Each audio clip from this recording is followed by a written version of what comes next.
Welcome back to the Here We Go podcast. As always, I'm your host, Trent Gang. Today is the final day without football. Tomorrow starts camp. It's the moment we've all been waiting for. It's the moment where we get to actually talk about what's happening on the field rather than speculation, talking about the future, talking about what we hope the team can be, and start to see the team shape and form.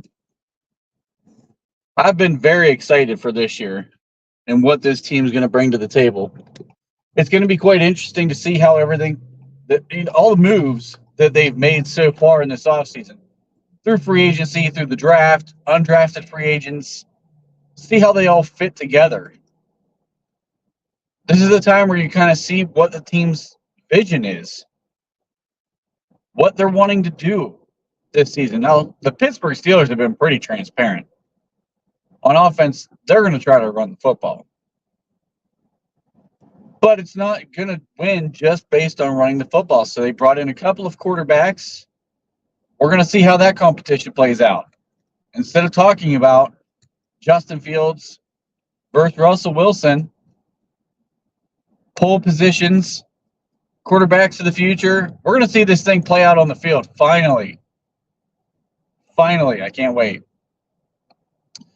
We're also going to see that wide receiver 2 room. We're going to start to see an answer come into shape as we go into, camp, going through camp, getting into preseason, see who's starting to get the reps, who's not getting the reps.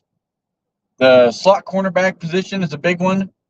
And, of course, everyone's going to want to see what these rookie offensive linemen are going to bring to the table. So I'm going to dive into a few things that I'm looking forward to. And to be perfectly honest with you, I didn't have an agenda for this one. I'm just very excited for camp to start.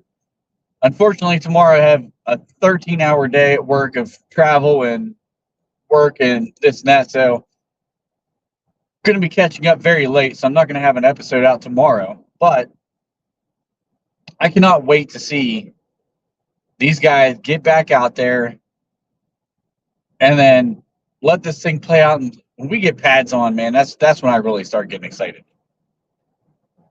I'm ready for backs on backers. I've never been to Latrobe, just to be completely transparent. I've never been to Latrobe, but I am the type of person who is sitting there scouring the internet for all of the videos from everyone. I don't care who you are. If you're posting a video on there, I'm trying to find it. I love the backs on backer drills. I love watching those. The one-on-ones with the wide receivers and cornerbacks. I mean, if you're not going to be excited to watch Joey Porter Jr. and George Pickens round 2, you got ice in your veins, because I don't know what to tell you, but that's going to be exciting. I think the 7 shots this year is going to be exciting.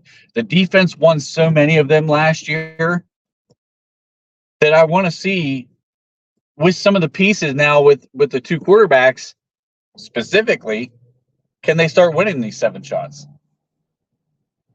Do they become more competitive? Because we know this defense is going to be good.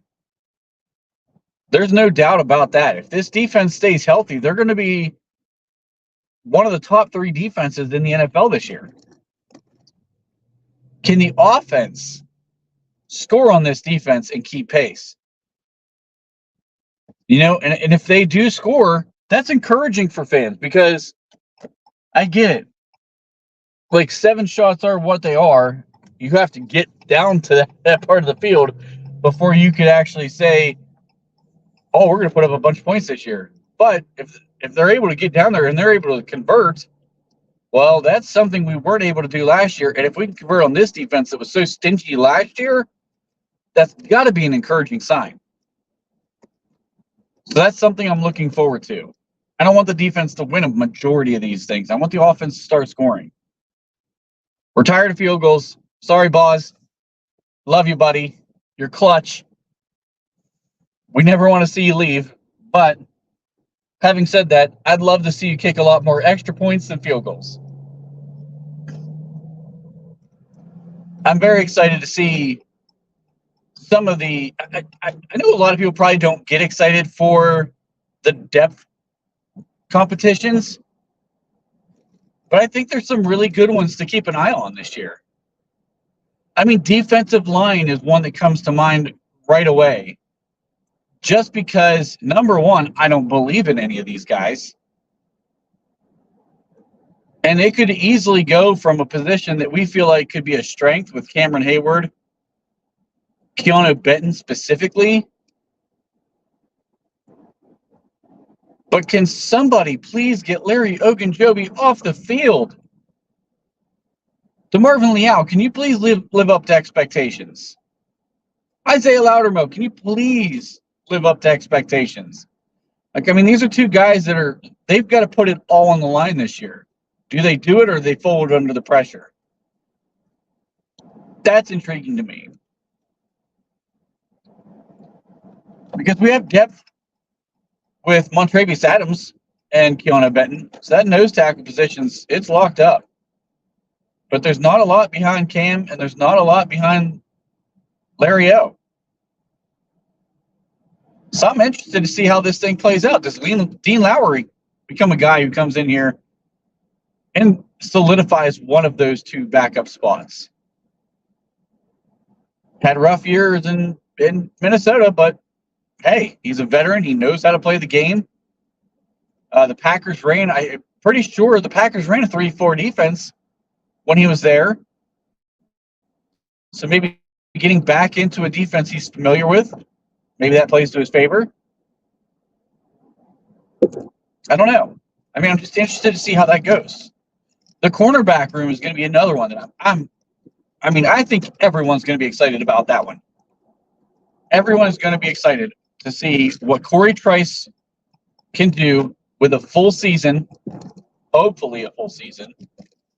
I mean, at this point, I think fans would be happy with a full training camp. Let's see what this guy's got. Is he all hype? You know, is he really good in shorts and a t-shirt? Because we didn't even see him put the pads on last year. Or is he everything he's built to be and a potential steal of the draft from last year? Does Darius Rush come in here and show that not one, but two teams made a mistake on this guy? And he brings more value than what we thought. That's going to be an intriguing one.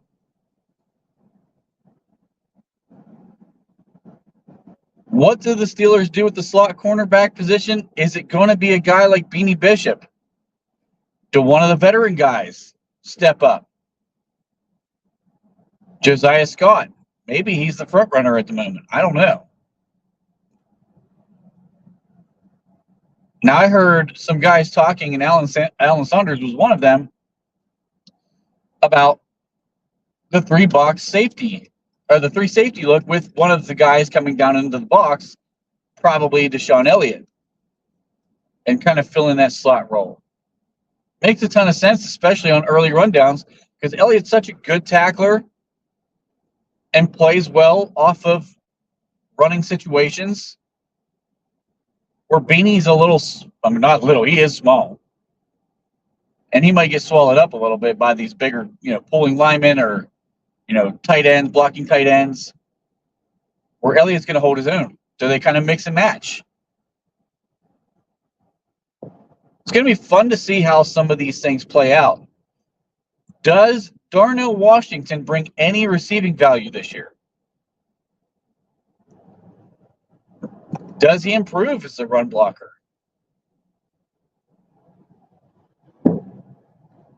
I think everyone is a little hard on Darnell Washington, to be perfectly honest with you. It's very difficult for rookie tight ends to come in and succeed right away. Doesn't happen very often. The receiving tight ends who get put into the game in passing situations adapt better than guys like Darnell Washington that are primary run blockers and secondary receivers. Those guys usually have a hard time adjusting because The speed of the game is totally different, and it's no different for them, in my opinion, than it is for an offensive lineman. A lot of rookie offensive linemen struggle too, for the same reasons. The game's faster. These guys are bigger, faster, stronger. It's an adjustment period. You saw some flashes out of Darnell. You can tell it's there. He's got to put it together now in year 2, because he is going to be a massive part of this offense in whatever form that may take. So I really want to see if Darnell Washington improves not only as a blocker, but can he at least make himself a threat in the passing game, even if it's a small threat. I mean, I'm not asking for this dude to be Travis Kelce, but is it too much to ask for him to be Mercedes Lewis? I mean, he's the same build. He does have athletic ability. He looks sluggish coming out of the breaks, and on offense, his route running's terrible. But Mercedes Lewis is his blueprint. He needs to just watch what that guy did, watch how he got open. He's not going to be a guy who's putting up 700 yards in a season. But can you at least give us maybe 300? I mean, I don't think he's going to. Personally, I predicted him at 250. But can you maybe get 300 in an offense catered to the tight ends? Can you score some touchdowns because you're a giant? I mean, you got to at least win a jump ball. I mean, these are things I at least want to say. I'm not expecting him to be a massive part of the offense, but I want him to take that year 2 leap. And year 2 leap for him is being serviceable. And not just the run game, but he's got to be serviceable in all aspects of the game. What do the running back splits look like this year? Does it stay 50-50? Does Jaylen Warren take over?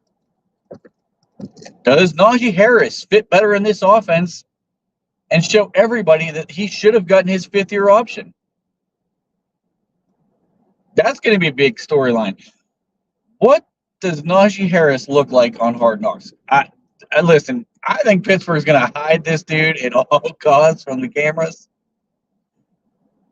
But let's just see what that does, because that's going to be a wild scenario. Najee's not exactly the most friendly guy to the media in the first place. But, what does that look like with Najee Harris in this new offense with a new run scheme? That's going to be interesting. Can George Pickens truly be a number 1? A lot of people are really living through George with projections, in part because he had such terrible quarterback play. And people cite the numbers. Oh, look at his numbers. He's definitely going to be a number 1 this year. Imagine if he gets a good quarterback now. Well, maybe you're right. Or maybe he starts getting number 1 receiver attention now and can't figure out how to get open. People don't realize going from the 1 to the 2 are 2 drastically different scenarios in the way that defenses play you. Now, they certainly didn't leave George one-on-one all the time, and they always had over-the-top safety help. But there was a lot of times that he struggled to get open underneath, which is what a number 1 receiver needs to do. You need to be able to get open on. If you're a true 1 in this league, your quarterback, when it's 3rd and 5, should feel extraordinarily confident you can get open no matter what the route is. That is not George Pickens right now. Can it be? Yes. Yeah, it can be. But we need to see it. That's going to be a storyline in camp. The contracts are going to be interesting because the team does not like, It's not that they don't like to. They just do not have conversations during season. We've not seen anyone's contract get done to this point. Will we see anybody getting done today? Will they do anything once camp opens up?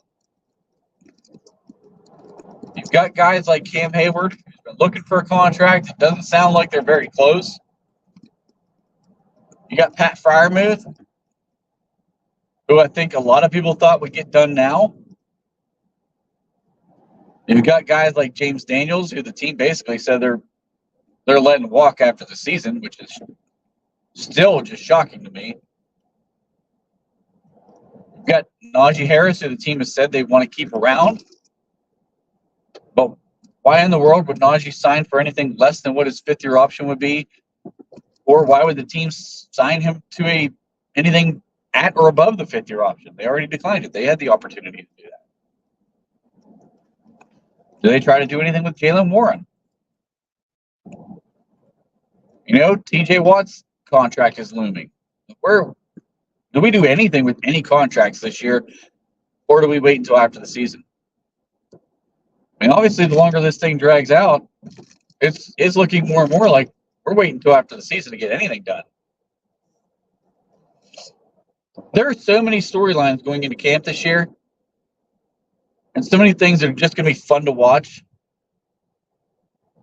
that I cannot wait. I can't wait. So I don't have a ton for you today. I just wanted to set this thing up for training camp. Colin and I will be doing another episode on Friday evening. That'll be getting released late Friday. We're going to talk about something that's been a narrative in Pittsburgh for quite a long time. We're going to tackle the question, are the Steelers really that good at drafting wide receivers? It's going to be an intriguing topic, and as you dig through and start to put the pieces together, it's going to be a fun conversation to have. So I look forward to people taking a look at that one and seeing what they think, because there's always been a narrative that Pittsburgh's this great organization at drafting wide receivers. But as we deep dive into it, let's see if we really are or if we not. I've done initial research on it. It's going to be a fun one. It's going to be a lot of fun to talk about. So we're going to talk about that. We're going to talk about actual football on the field, since we'll have a little bit to go off of. That'll be exciting and fun to do for the first time. So I look forward to hearing from all of you. Again, as I always say, if you like the content, please like, please share, please subscribe, and more importantly, please give content feedback. Give me something. I really want to know what you all think about this stuff, because it's intriguing to me. I hope it's intriguing to you. And I hope you all have a wonderful day. It's hump day, baby. Let's go.